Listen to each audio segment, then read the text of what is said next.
Under the scorching heat of the African savanna, a woman collapses, tortured, alone, and utterly exhausted. In the distance, a massive bear is approaching. And then, something unthinkable happens. Could a creature, thought to be long gone, remember? Could it come back, to save the one who once gave it a single sip of water? Today, I'm going to tell you a true story, one that leaves everyone I've told in tears and regret. Join me on this journey, starting from a single footprint pressed into the mud, to a roar that shook the soul, to the moment where memory and instinct changed everything.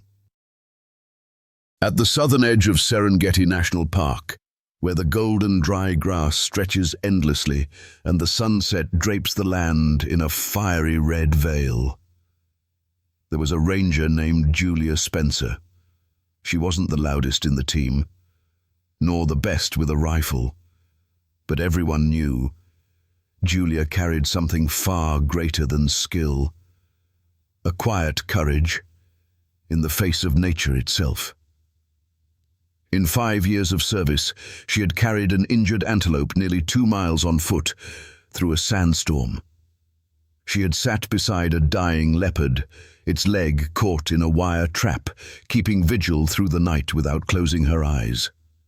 She had climbed jagged cliffs to retrieve a hidden camera, while a pack of hyenas waited below. But this time, there was something Julia couldn't shake off. Something different, something deeper. That afternoon seemed like any other. Julia was reviewing footage from the motion-triggered cameras when suddenly a single frame froze. It wasn't an antelope, not a leopard, not even a lion, but a dark, shadowy figure, shorter than an elephant, but with a humped shoulder and thick fur. Different. Julia zoomed in. She took a slow breath. Her hand trembled slightly as her eyes landed on something never recorded in any Serengeti archive. A paw print, nearly the size of a human hand, pressed deep into the damp mud. She sat there, motionless, for minutes. No reports filed, no team summoned to investigate. Because she knew no one would believe her. And just like that, a silent decision formed inside her. No map, no goodbyes, just instinct, and a question no one had dared to ask. But Julia didn't know. On that very first night, she wasn't the only one tracking footprints. Something else was following hers. The moon rose high, casting pale silver light across the Serengeti plains. So still, it felt like the land itself was holding its breath. Julia pitched her tent at the base of a hill, more than a kilometer from the camera trap site.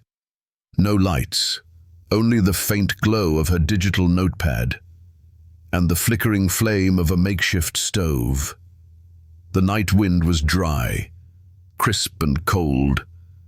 Crickets hummed softly in the tall grass, but beneath that hum, there was a strange kind of silence, as if something was moving, slowly, heavily, and deliberately hiding its presence.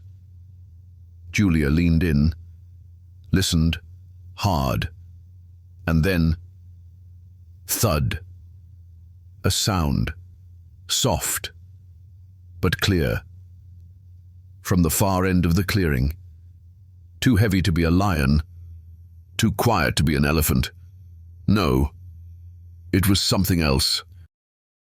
Early the next morning, as the sun struggled to rise through the mist, Julia grabbed her camera and followed the trail. And then, on the hard, cracked earth, she found something that made her chest tighten. A footprint. Round, the size of two human hands pressed together, and deep, sunken into solid ground. Julia dropped to her knees. She measured it, took notes carefully, snapped photos of every impression.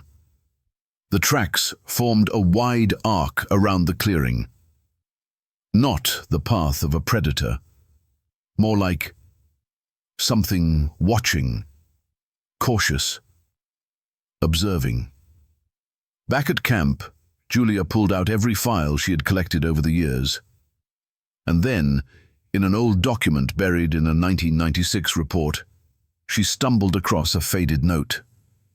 A pilot project involving several international ecological groups once relocated 2 brown bears to an experimental reserve near the Masai-Niota border. The project ended prematurely due to lack of tracking. It was never released to the press. Suddenly, a memory surfaced. She was just a young girl then, visiting a rescue station in northern Kenya. She had offered water to a strange animal, reddish-brown fur, eyes deep as a canyon, eyes she never forgot, not for 20 years. Julia closed her notebook. Her heart raced, not with fear, but with something awakening inside her.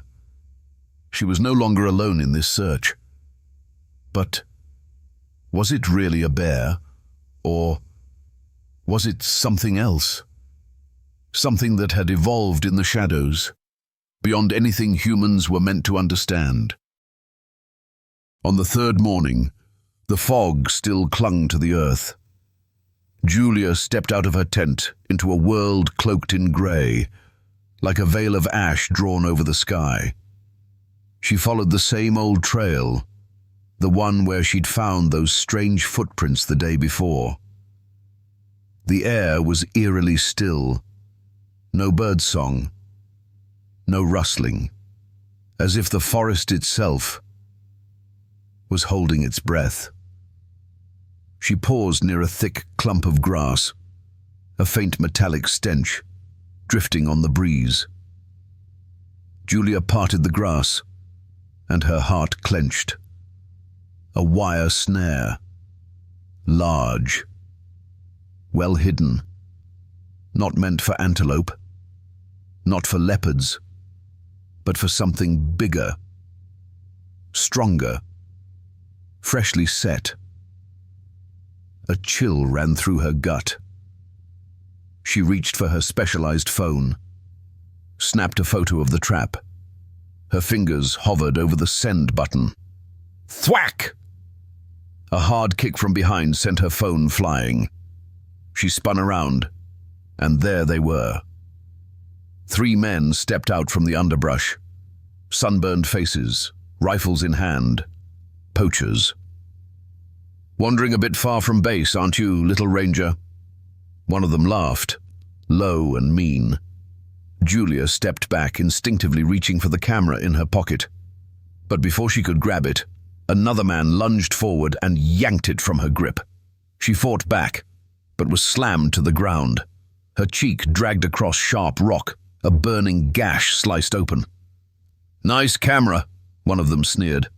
"Planning to snap some evidence, sweetheart?"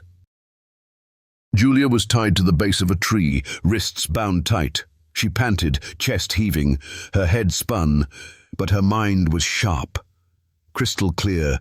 She knew, if no one found her soon, this might be the end of her, and the secrets no one had yet uncovered. One of the men stepped closer, gun in hand, eyes cold. In that moment, time stood still. Julia shut her eyes. But then, instead of the click of a trigger, she heard something else. Branches, snapping, heavy footsteps, crunching across the dry ground. And then, a roar. Long, deep, rumbling from the belly of the earth. The sound made all 3 men freeze. One of them turned.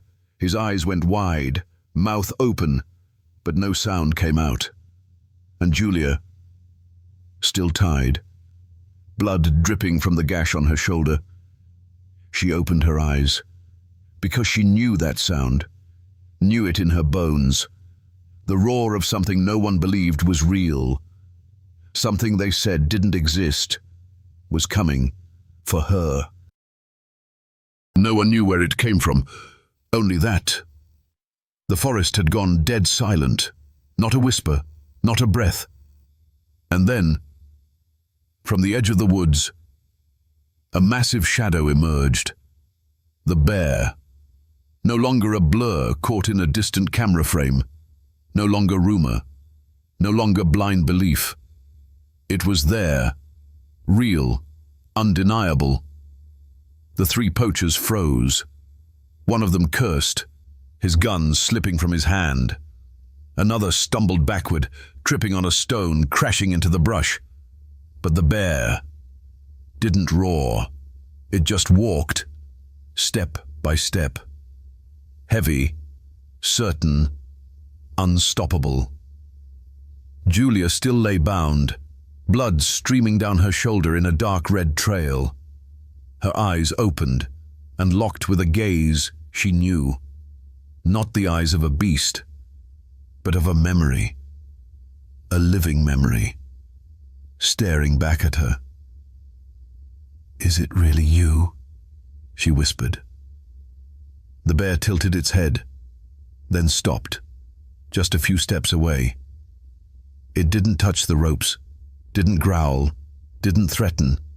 It just stood there, as if its very presence was enough to protect her. A siren echoed in the distance. The patrol team came rushing in, voices shouting, footsteps pounding, flashlights sweeping through the tall grass, but the bear was already gone. No one saw how it left, vanished.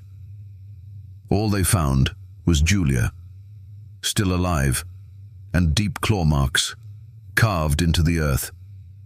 They had no idea what she had witnessed. Only Julia knew.